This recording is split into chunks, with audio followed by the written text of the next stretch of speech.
सिंह, नमस्कार, आदाब, सत श्री अकाल, वेलकम, सुस्वागतम सभी लोगों का।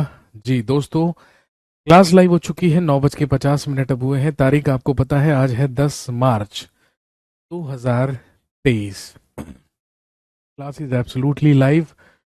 आप सभी लोगों का स्वागत, इस्तकबाल, अभिनंदन। जल्दी से सारे के सारे लोग मौजूद हो जाइए। विजय, अंकुल, आयुष, नम्रता, रवि, दीप, शिव कुमार, सुधीर, नेहा, नामिका, हर्ष, विक्की, धीर, विनय, हनी, शिव, आकांक्षा, दिव्या, अनस, अतुल, राखी, एसके, ऋतिक, दामुद्दीन, ये कुछ लोग हैं जिनके कमेंट्स मुझे यहाँ पर नजर आए हैं। आइए जी, आप सारे के सारे लोग मौजूद हो जाइए। और जैसा कि आप जानते हैं कि आज टीएन पॉलिटी की क्लास है। लंबे समय से भारी डिमांड चल रही थी, आप लोग बेसब्री से इंतजार कर रहे थे। लीजिए भाई, इंडियन पॉलिटी, भारतीय राज्य व्यवस्था।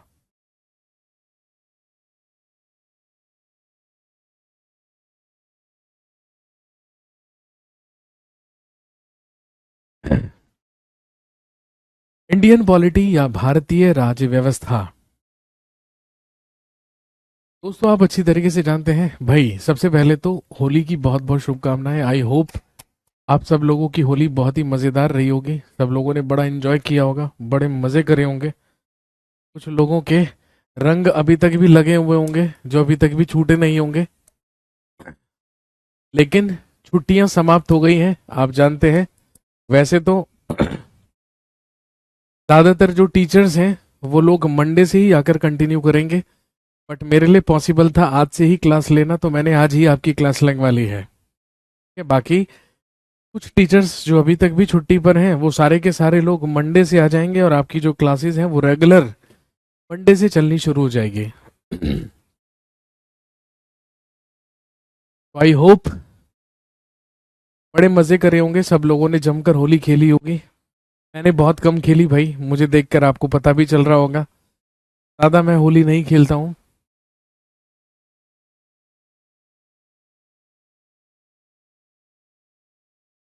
चलिए शुरुआत करेंगे इंडियन पॉलिटी यानी कि भारतीय राज्य व्यवस्था की। और आप अच्छी तरीके से जानते हैं कि यदि हम इंडियन पॉलिटी की बात करें, यदि हम भारतीय राज्य व्यवस्था की बात करें, तो इंडियन पॉलिटी में, भारतीय राज्य व्यवस्था में हमें सबसे ही पहला जो टॉपिक कवर करना होता है वो कहलाता है, हेडिंग डाल लीजिए, constitutional development of India.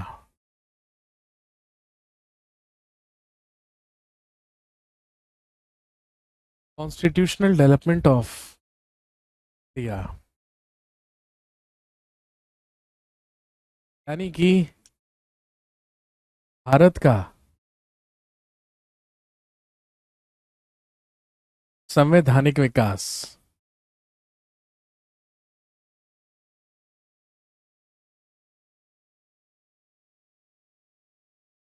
Constitutional development of India.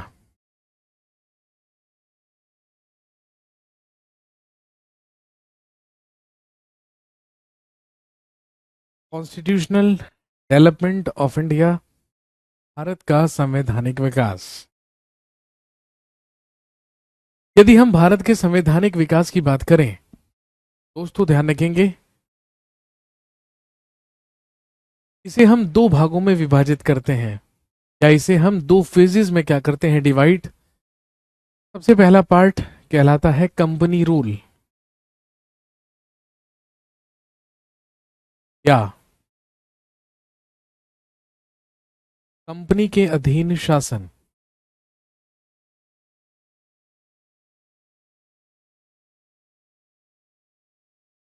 सबसे पहला कंपनी रूल या कंपनी के अधीन शासन।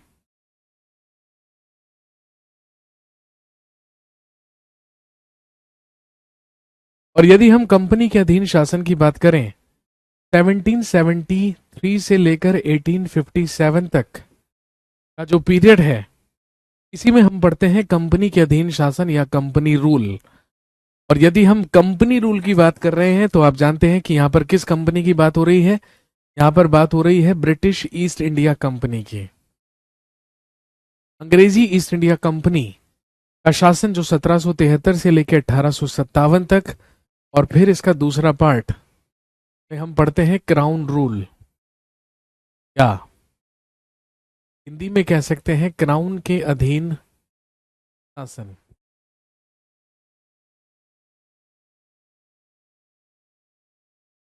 क्राउन रूल या क्राउन के अधीन शासन में हम 1858 से लेकर 1947 तक, 1858 से लेकर 1947 तक का जो पीरियड है वही कहलाता है क्राउन रूल, वही कहलाता है क्राउन के अधीन शासन।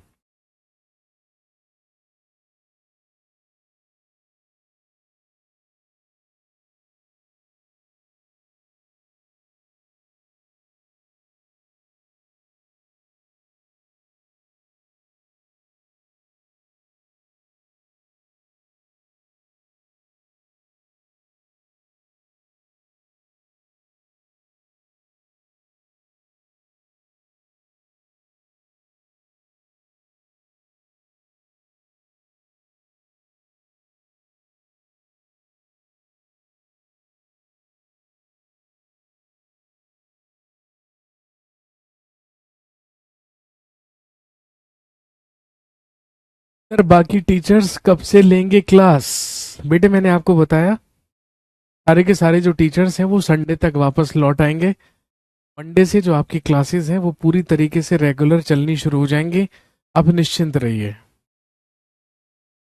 ऑफिशियली जो छुट्टियां थी वो 9 तारीख तक थी, ठीक है। तो मैंने सोचा कि चलिए 10 तारीख की क्लास रख लेते हैं। आप लोग भी इतने लंबे गैप से परेशान हो गए होंगे, बोर हो गए होंगे। मुझे लगा कि चलिए ठीक है, आज आपकी क्लास रख लेनी चाहिए। मैंने पॉलिटी और हिस्ट्री दोनों की क्लासेस रख ली। मैंने सोचा कि चलिए थोड़ा थोड़ा हम कवर कर लेंगे आज भी। मंडे से आपकी जो क्लासेस हैं वो पूरी तरीके से रेगुलर हो जाएंगे, ठीक है। चलिए शुरू करते हैं कॉन्स्टिट्यूशनल डेवलपमेंट ऑफ इंडिया। दोस्तों कॉन्स्टिट्यूशनल डेवलपमेंट ऑफ इंडिया की शुरुआत तभी से हो जाती है जब अंग्रेजों का भारत में आगमन हुआ था। और आप अच्छी तरीके से जानते हैं कि यदि हम भारत में अंग्रेजों के आगमन के बारे में बात करें तो जब हिंदुस्तान में मुगल साम्राज्य चल रहा था और मुगल साम्राज्य में शासन कर रहा था, मुगल साम्राज्य में शासन कर रहा था जलालुद्दीन मोहम्मद अकबर। तो आप जानते हैं कि अकबर के ही शासनकाल में अंग्रेजों का भारत में आगमन हुआ था। सर बायोलॉजी की क्लास कब से होंगी? मैं आज मैम से बात करके तब आपको बताऊंगा कि बायोलॉजी की क्लास कब से होंगी। मैंने आपको पहले भी बताया था कि जो सबा मैम है, बायोलॉजी वाली जो मैम है, वो मैटरनिटी लीव पर चल रही हैं। जो सबा मैम है वो बेटा हुआ है, उन्हें पुत्र रत्न की प्राप्ति हुई है, उन्होंने एक बेटे को जन्म दिया है, तो उस वजह से ही वो मैटरनिटी लीव पर चल रहे हैं। मेरी बात हुई थी बीच में, कुछ इमरजेंसी सिचुएशन भी हो गई थी ड्यूरिंग डिलीवरी, उससे भी थोड़ा सा रिकवरी की वो स्टेज पर है। मैं उनसे तुरंत बात कर लूंगा आज ही कि वो कब से कंटिन्यू करेंगी। जैसे ही वो मुझे बताएंगी वो मैं आपको एज इट इज आकर बता दूंगा, ठीक है। लेकिन आप निश्चिंत रहिए, मैंने आपसे पहले भी कहा था कि जब तक सभा मैम वापसी नहीं करते हैं तब तक आप सिर्फ और सिर्फ बायोलॉजी में वीओडी से आप पढ़ते रहिए। बाकी जब मैम आएंगी तो अपना सारा का सारा सिलेबस वो आकर कवर कर लेंगी लाइव क्लासेस में। आप उस चीज के लिए निश्चिंत रहें।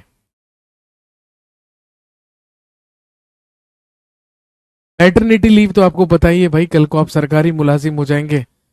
जितनी भी यहाँ पर लड़कियां और महिलाएं हैं तो आप जानते हैं कि ये एक ऐसी चीज है जो हर एक लेडी के जीवन में एक ऐसा वक्त आता ही आता है। ये मैम मैटरनिटी लीव पर थी काफी टाइम से, मैं एक बार पूछ लूंगा कि वो कब से ज्वाइन करेंगे, ठीक है। हाँ, तो मैंने आपसे कहा कि अंग्रेजों का आगमन हुआ जब भारत में मुगल बादशाह अकबर शासन कर रहा था। अकबर के शासनकाल में ही जॉन मिल्टे नहाल नाम का सबसे पहला अंग्रेज भारत में आया और सन 1600 ईस्वी में अकबर के शासनकाल में ही स्थापना हुई ब्रिटिश ईस्ट इंडिया कंपनी की। और जब ब्रिटिश ईस्ट इंडिया कंपनी की स्थापना हुई तो आप जानते हैं कि उसी के बाद अंग्रेजों ने भारत में व्यापार करना शुरू किया।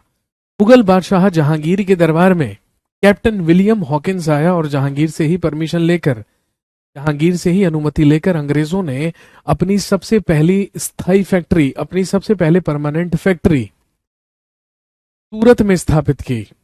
अंग्रेजों की सबसे पहली फैक्ट्री लगी सूरत में और उसके बाद देखते ही देखते सबसे पहले 1640 ईस्वी में अंग्रेजों ने मद्रास की स्थापना की। उसके बाद 1667 से लेकर या 1668 से लेकर 77 तक बंबई शहर की स्थापना की और उधर 1697-98 ईस्वी में कलकत्ता शहर की स्थापना। कहने का मतलब सन 1600 ईस्वी में ब्रिटिश ईस्ट इंडिया कंपनी की स्थापना हुई थी, लेकिन 100 साल के भीतर ही अंग्रेजों ने भारत में अपने 3 मुख्यालय स्थापित कर लिए थे, जिन्हें कहा जाता था ब्रिटिशर्स की या ईस्ट इंडिया कंपनी की 3 प्रेसिडेंसीज। ईस्ट इंडिया कंपनी की 3 प्रेसिडेंसीज जो कौन कौन सी हुआ करती थी, हम सब जानते हैं, कलकत्ता, मद्रास और बॉम्बे।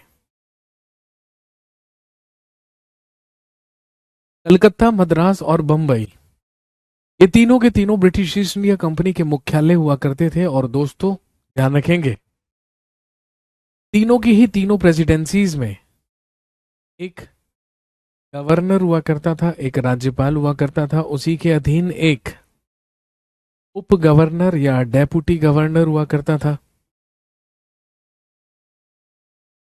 और उन्हीं के अधीन 24 मेंबर्स या 24 सदस्य हुआ करते थे, जिन्हें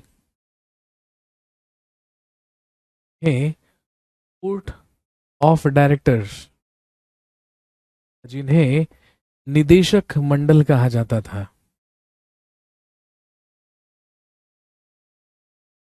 जिन्हें कोर्ट ऑफ डायरेक्टर्स या निदेशक मंडल कहा जाता था।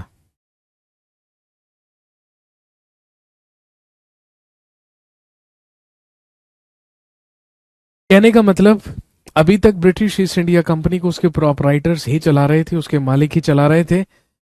केवल ब्रिटिश क्राउन से उन्हें भारत में व्यापार करने के एकाधिकार प्रदान किए जाते थे, उन्हें ट्रेड मोनोपोली दी जाती थी और उसी के तहत वो independently British East India company को चलाया करते थे। लेकिन जब 1764 में बक्सर का युद्ध हुआ, बक्सर की लड़ाई हुई, तो उसके बाद आप जानते हैं कि बंगाल के गवर्नर रॉबर्ट क्लाइव ने पूरे के पूरे बंगाल में द्वैध शासन लगा दिया या डायर की अप्लाई कर दी।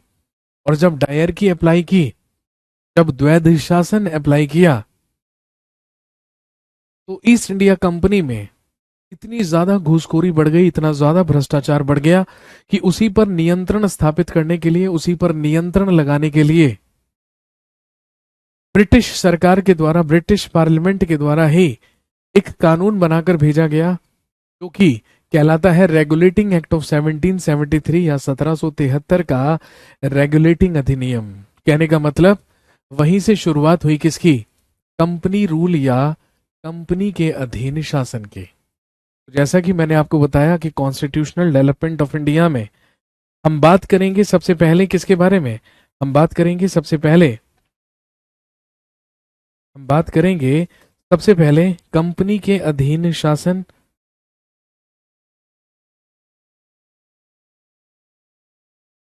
या कंपनी रूल के बारे में। दोस्तों हेडिंग डाल लीजिए, सबसे पहले कंपनी रूल या कंपनी के अधीन शासन।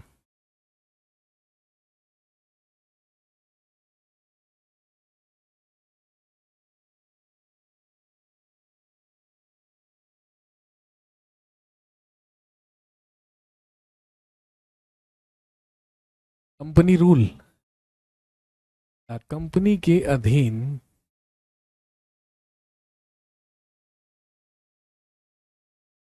शासन।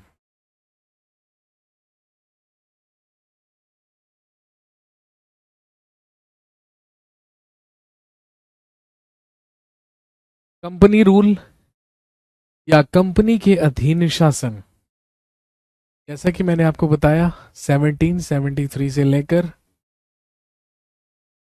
1857।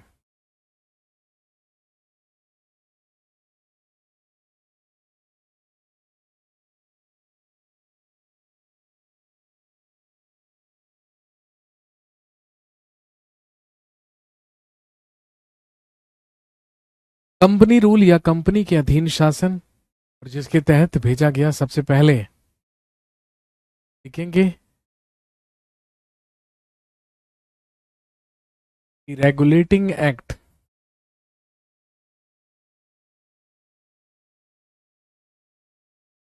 Seventeen seventy three. लिखेंगे 1773 का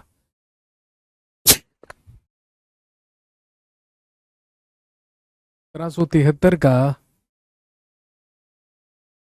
रेगुलेटिंग अधिनियम।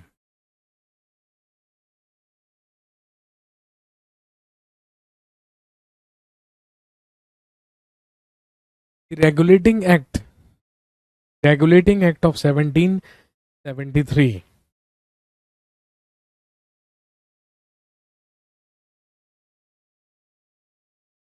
1773 ईस्वी का रेगुलेटिंग अधिनियम, ये वो सबसे पहला एक्ट था, ये सबसे पहला अधिनियम था जो कंपनी रूल के तहत या कंपनी के अधीन शासन के तहत पारित करके भेजा गया था।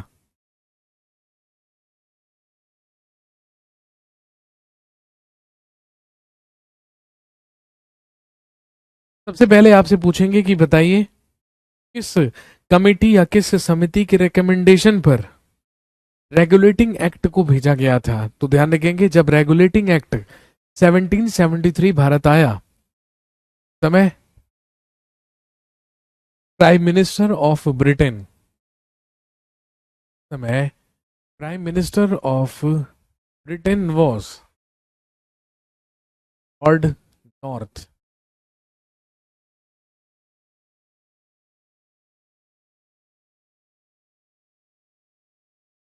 उस समय ब्रिटेन का प्रधानमंत्री उस समय ब्रिटेन का प्रधानमंत्री हुआ करता था लॉर्ड नॉर्थ। ध्यान रखेंगे इसी लॉर्ड नॉर्थ के ही द्वारा एक कमेटी बनाई गई थी जो कहलाती थी सीक्रेट कमेटी, यानी कि गुप्त समिति। ध्यान रखेंगे इसी सीक्रेट कमेटी या गुप्त समिति की ही रिकमेंडेशन या सिफारिश पर भेजा गया द रेगुलेटिंग एक्ट ऑफ 1773, 1773 का रेगुलेटिंग अधिनियम।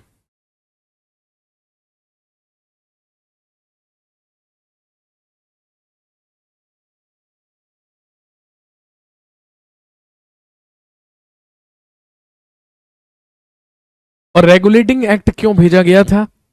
To have control over British East India Company by the British parliament. कहने का मतलब अंग्रेज सरकार के द्वारा अंग्रेज सरकार के द्वारा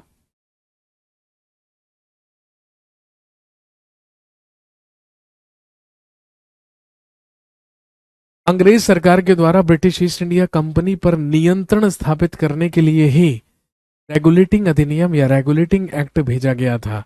लिखेंगे this act is considered as the first control this is considered as the first control of British government on East India company. लिखेंगे ये ब्रिटिश सरकार का ईस्ट इंडिया कंपनी पर पहला नियंत्रण था।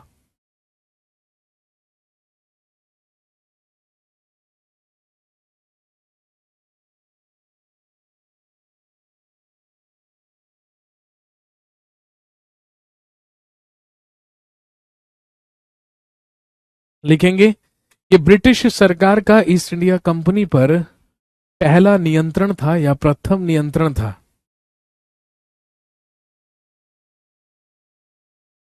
मैंने आपको बताया अभी तक कंपनी को उसके प्रोपराइटर्स चलाते थे, उसके मालिक चलाते थे, जिसका ब्रिटिश गवर्नमेंट का कोई कंट्रोल नहीं था। लेकिन पहली बार ब्रिटिश गवर्नमेंट ने, ब्रिटिश सरकार ने ईस्ट इंडिया कंपनी का नियंत्रण अपने हाथों में लिया और ये डिसाइड किया कि अब ईस्ट इंडिया कंपनी को 20 वर्ष के लिए व्यापारिक एकाधिकार प्रदान किया जाएगा और 20 साल के बाद ये डिसाइड किया जाएगा कि उस व्यापारिक एकाधिकार को, उस ट्रेड मोनोपोली को एक्सटेंड करना है या नहीं करना है। बस फिर क्या था? सबसे पहला काम 1773 रेगुलेटिंग एक्ट के तहत हुआ। लिखेंगे east India company, east India company got a trade monopoly for 20 years। लिखेंगे ईस्ट इंडिया कंपनी को 20 वर्ष के, ईस्ट इंडिया कंपनी को 20 वर्ष के व्यापारिक एकाधिकार प्रदान हुए।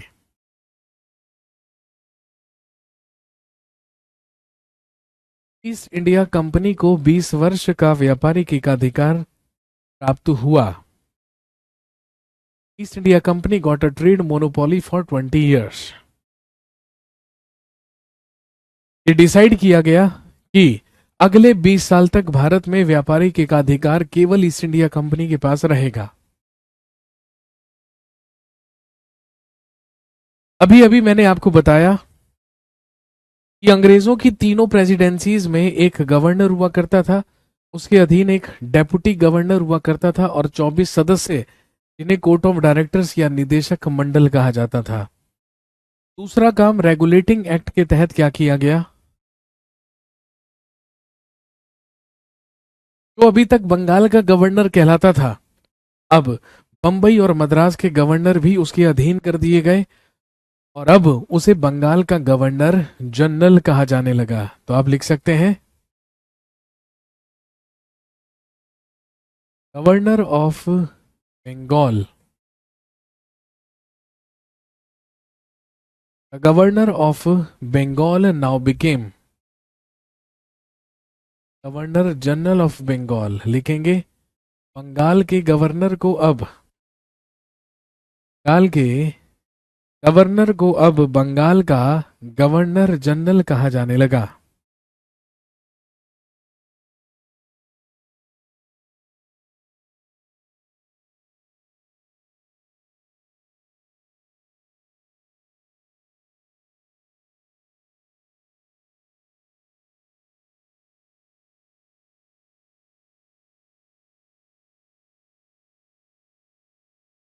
बंगाल के गवर्नर को अब बंगाल का गवर्नर जनरल कहा जाने लगा। चाहे आपसे पूछें बंगाल का अंतिम गवर्नर कौन हुआ या आपसे पूछे बंगाल का प्रथम गवर्नर जनरल कौन हुआ, ध्यान रखेंगे ही वॉज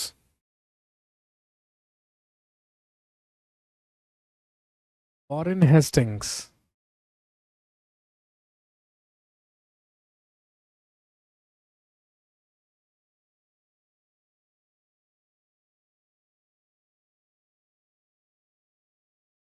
बंगाल का पहला गवर्नर जनरल बना वॉरेन हेस्टिंग्स। लेकिन यदि आपसे पूछें who was first governor of Bengal, जल्दी से बताइए बंगाल का पहला गवर्नर कौन था? कौन बताएगा? Who was first governor of Bengal? Sir governor general क्यों कहा गया भाई? क्योंकि अब मद्रास और बंबई के गवर्नर भी इसके अधीन आ चुके थे, इसलिए वो तीनों प्रेसिडेंसीज का क्या बन गया? गवर्नर जनरल बन गया।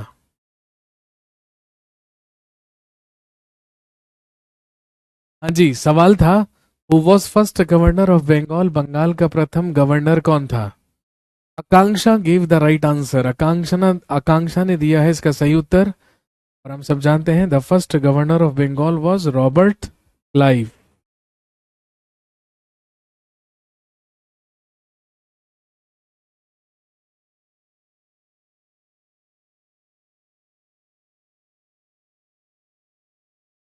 बंगाल का सबसे पहला गवर्नर था रॉबर्ट क्लाइव।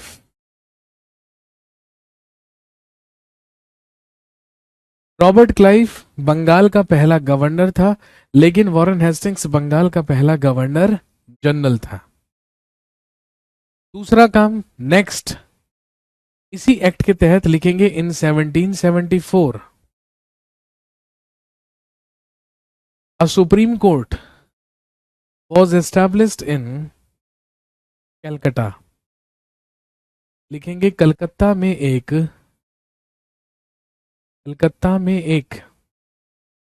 सर्वोच्च न्यायालय की स्थापना की गई।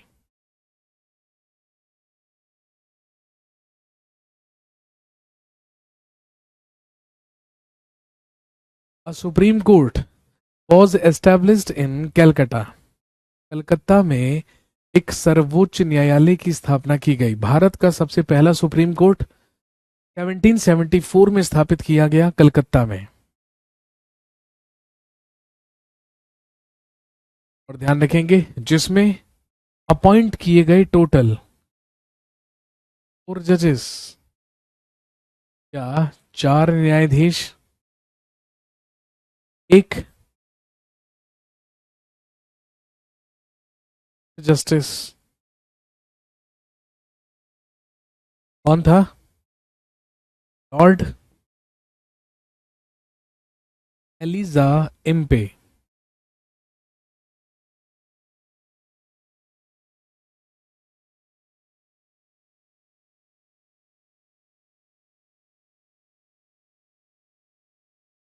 एक चीफ जस्टिस या एक मुख्य न्यायाधीश लॉर्ड एलिजा इम्पे।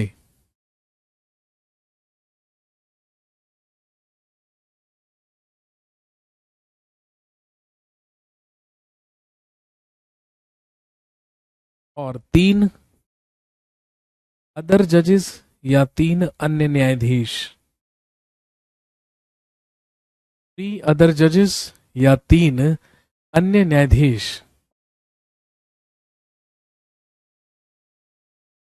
3 अदर जजेस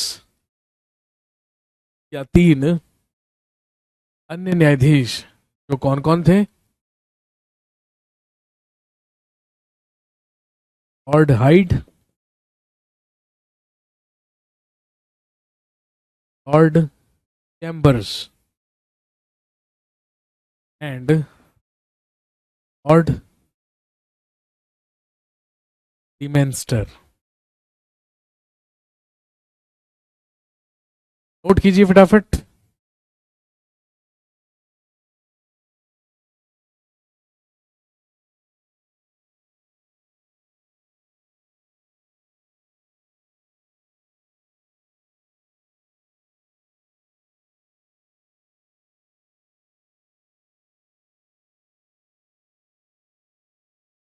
लॉर्ड हाइड, लॉर्ड चैम्बर्स और लॉर्ड लिमेंस्टर, इन 3 न्यायाधीशों की नियुक्ति की गई। जल्दी से नोट करेंगे।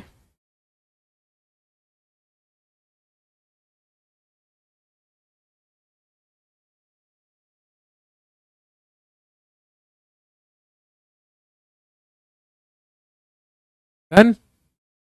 इसके अलावा 2 और काम हुए इसी एक्ट के तहत। लिखेंगे एज पर दिस एक्ट, इस अधिनियम के तहत। लिखेंगे एज पर दिस एक्ट,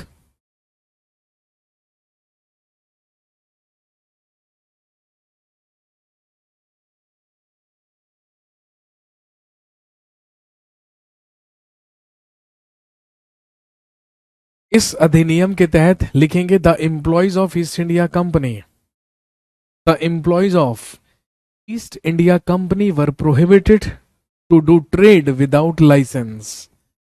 लिखेंगे कंपनी के कर्मचारियों को लाइसेंस के बिना, कंपनी के कर्मचारियों को लाइसेंस के बिना व्यापार करने पर प्रतिबंध लगा दिया गया।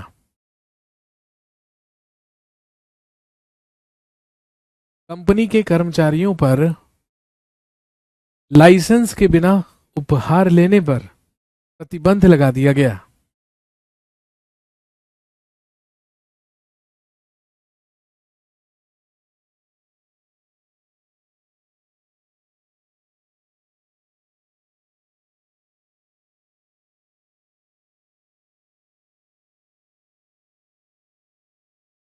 और अगला काम लिखेंगे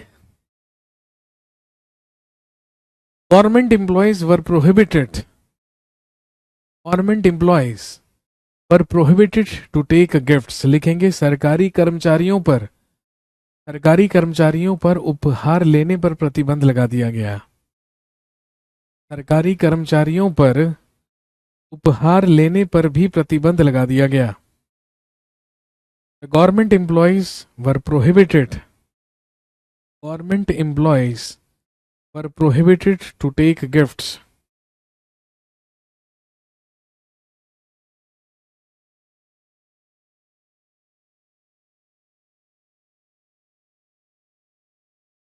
सरकारी कर्मचारियों पर उपहार लेने पर भी प्रतिबंध लगा दिया गया।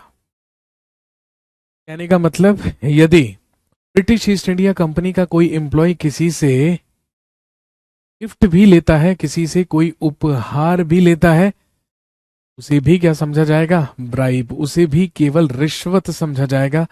ये सारे के सारे प्रतिबंध लगा दिए गए 1773 के रेगुलेटिंग एक्ट के तहत।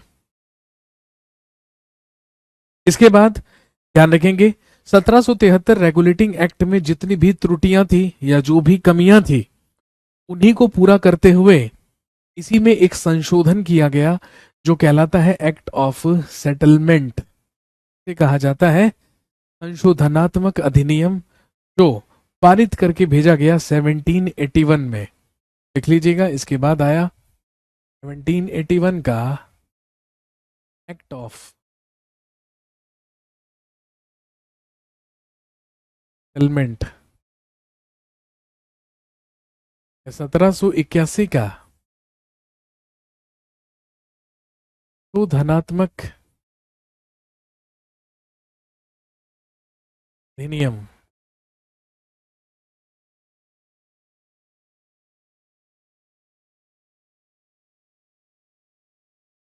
सेवनटीन 1781 का एक्ट ऑफ सेटलमेंट या 1781 का संशोधनात्मक अधिनियम।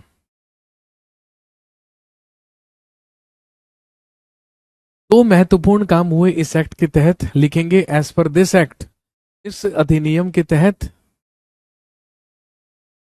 एज पर दिस एक्ट या इस अधिनियम के तहत लिखेंगे reforms were made, reforms were made in regulating act of 1773।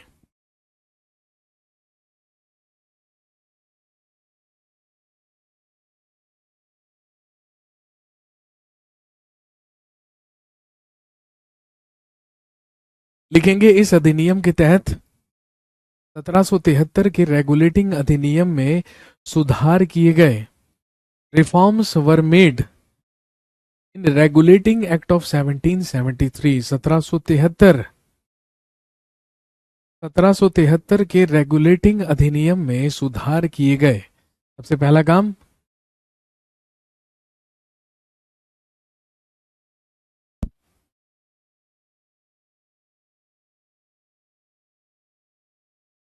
और इसके अलावा लिखेंगे दूसरा पॉइंट, गवर्नमेंट ऑफ कैलकाटा, लिखेंगे the government of Calcutta got the right, government of Calcutta got the right to make laws for entire Bengal, Bihar and Orissa. लिखेंगे कलकत्ता की सरकार को, कलकत्ता की सरकार को पूरे, कलकत्ता की सरकार को पूरे बंगाल, बिहार और उड़ीसा के लिए, कलकत्ता की सरकार को पूरे बंगाल, बिहार और उड़ीसा के लिए कानून बनाने का अधिकार प्राप्त हुआ। Government of Calcutta got the right make laws for entire Bengal, Bihar and Orissa. Calcutta की सरकार को पूरे बंगाल, बिहार और उड़ीसा के लिए कानून बनाने का अधिकार प्राप्त हुआ।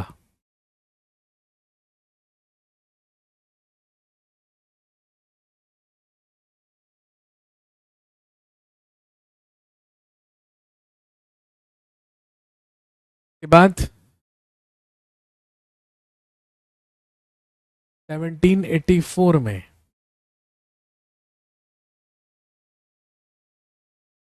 आया पिट्स या एक्ट।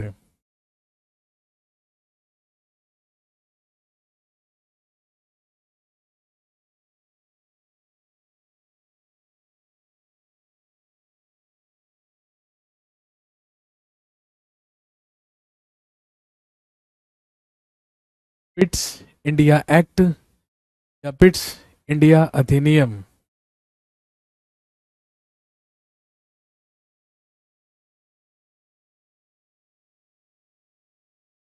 इसके बाद 1784 में 1784 में आया पिट्स इंडिया एक्ट या पिट्स इंडिया अधिनियम।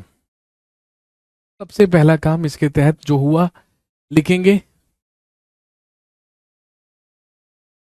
द ट्रेड एंड एडमिनिस्ट्रेशन,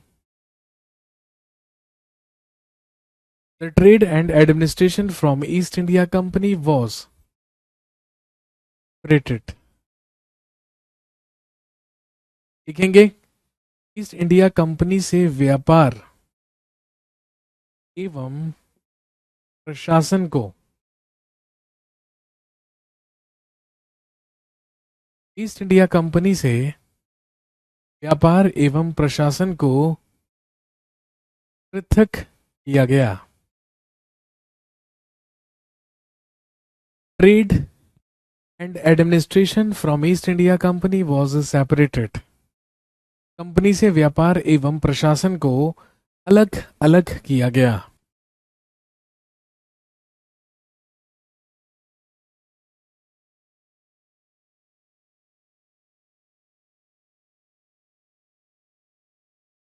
सारा का सारा जो व्यापारिक कार्य था,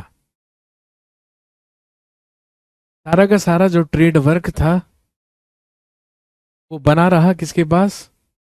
बोर्ड ऑफ डायरेक्टर्स के पास, यानी कि निदेशक मंडल के पास। लेकिन ध्यान रखेंगे, कंपनी के प्रशासन पर नियंत्रण स्थापित करने के लिए, कंपनी के प्रशासन पर ही नियंत्रण स्थापित करने के लिए लिखेंगे a board of control. A board of control was established in England. England में एक नियंत्रक मंडल की स्थापना की गई।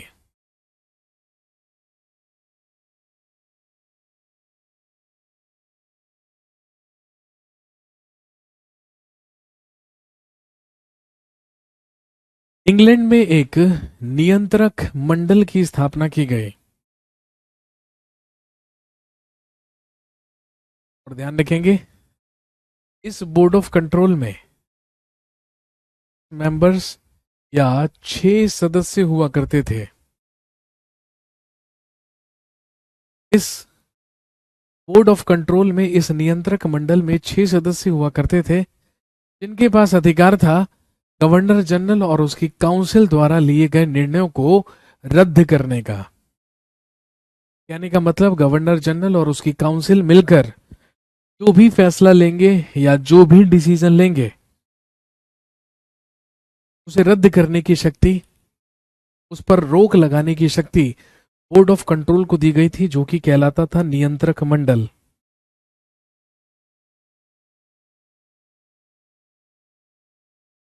के अलावा कहेंगे a court was established in England.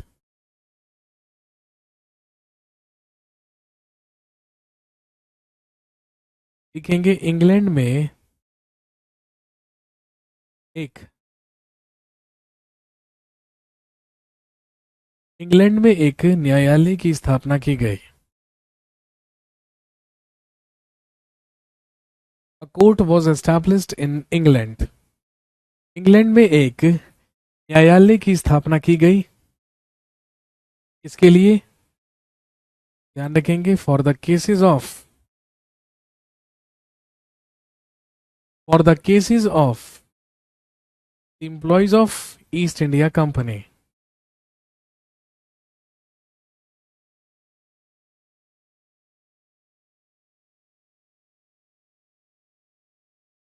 For the cases of employees of East India company, या लिखेंगे ईस्ट इंडिया कंपनी के कर्मचारियों के मामलों के लिए, उन केसेस के लिए, उन मामलों के लिए जो ईस्ट इंडिया कंपनी के ही एम्प्लॉयज, जो कंपनी के ही कर्मचारियों के मामले थे,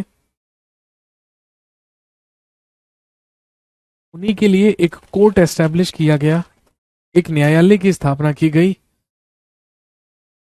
जो कहां पर हुई? इंग्लैंड में।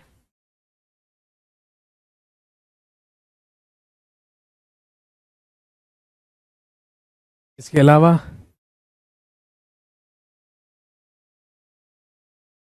Executive and judiciary was also separated, लिखेंगे कार्यपालिका एवं न्यायपालिका को भी पृथक किया गया, कार्यपालिका एवं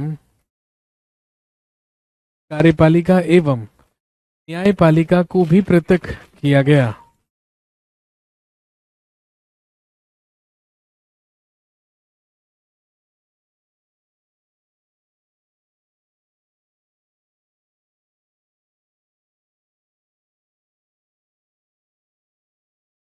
ये सारे के सारे वो काम थे जो किए गए पिट्स इंडिया एक्ट 1784 के तहत।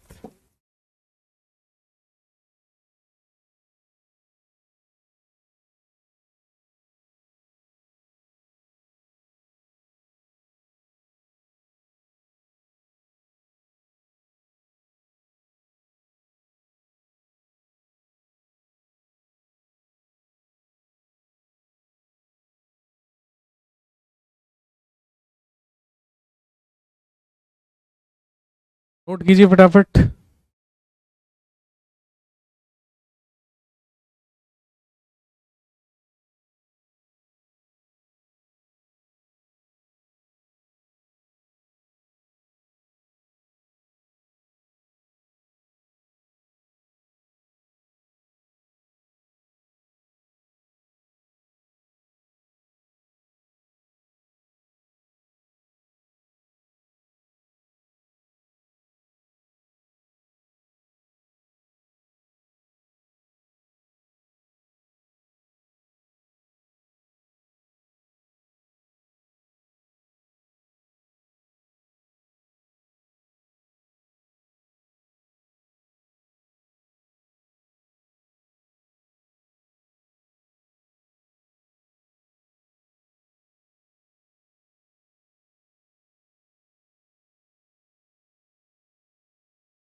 हाँ जी, डन, नोट कर लिया है सभी ने। इसके बाद आया एक्ट ऑफ 1786, लिखेंगे 1786 का अधिनियम।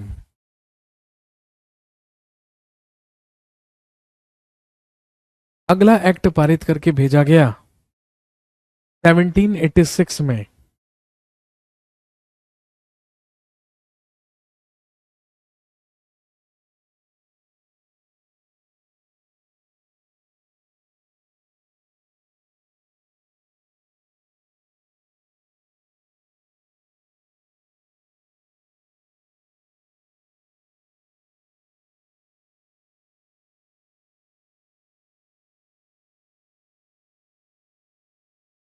अगला एक्ट पारित करके भेजा गया 1786 में या 1786 में, जो कहलाता है एक्ट ऑफ 1786 या 1786 का अधिनियम।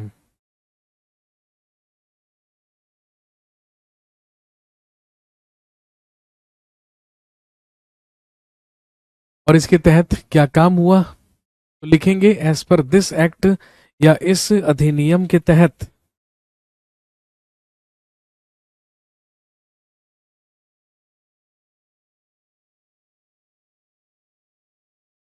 एज पर दिस एक्ट, लिखेंगे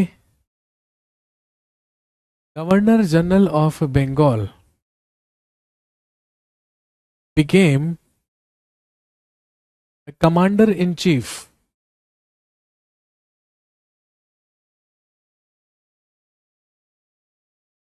गवर्नर जनरल ऑफ बंगाल लिखेंगे became a commander in chief of Indian army.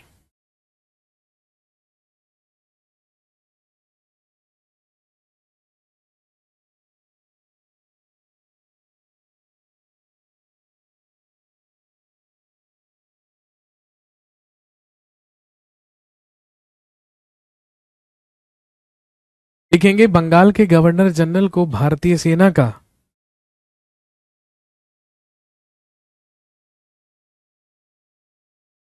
Bengal के गवर्नर जनरल को भारतीय सेना का मुख्य सेनापति बनाया गया।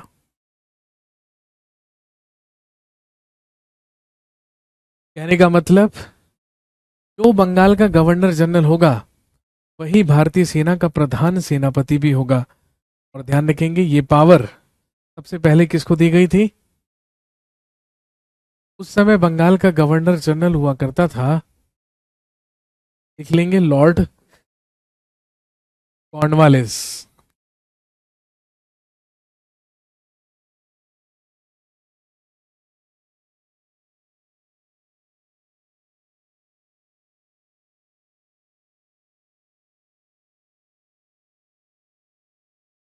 ये पावर सबसे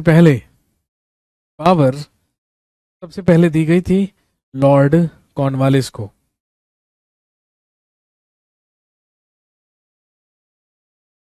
ये पावर सबसे पहले लॉर्ड कॉर्नवालिस को दी गई थी।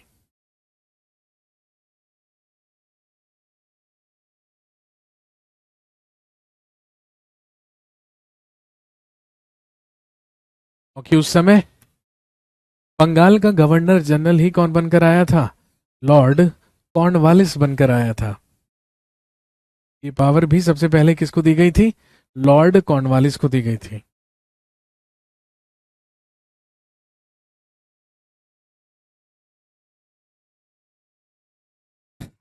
चलिए आज की कहानी को यहीं तक रखते हैं। 1773 के रेगुलेटिंग एक्ट के तहत ईस्ट इंडिया कंपनी को व्यापारिक एकाधिकार 20 वर्ष के लिए प्रदान किए गए। तो वो 20 साल पूरे हो जाएंगे 1793 में। तो अगला जो हम चार्टर एक्ट पढ़ेंगे, चार्टर अधिनियम पढ़ेंगे, वो पढ़ेंगे 1793 या 1793 का चार्टर अधिनियम। दोस्तों आपसे मुलाकात होगी मंडे पॉलिटी की क्लास में। और मंडे से आपकी जो क्लासेस हैं वो हिस्ट्री और पॉलिटी दोनों की ही क्या चलेंगी? रेगुलर चलेंगी। आप लोग बड़े दिन से इंतजार कर रहे थे कि सर पॉलिटी की क्लास अब रेगुलरली चलेगी, के लिए निश्चिंत रहिए, ठीक है। बाकी जो क्लासेस हैं सारी की सारी कंटिन्यू मंडे से हो जाएंगी। मैंने आपको बताया कि कुछ टीचर्स अभी छुट्टी पे हैं, संडे को सारे लोग आ जाएंगे। मंडे से आपकी क्लासेस सारी की सारी रेगुलर चलने लगेंगी। Thank you very much, have a nice day, शुक्रिया, धन्यवाद।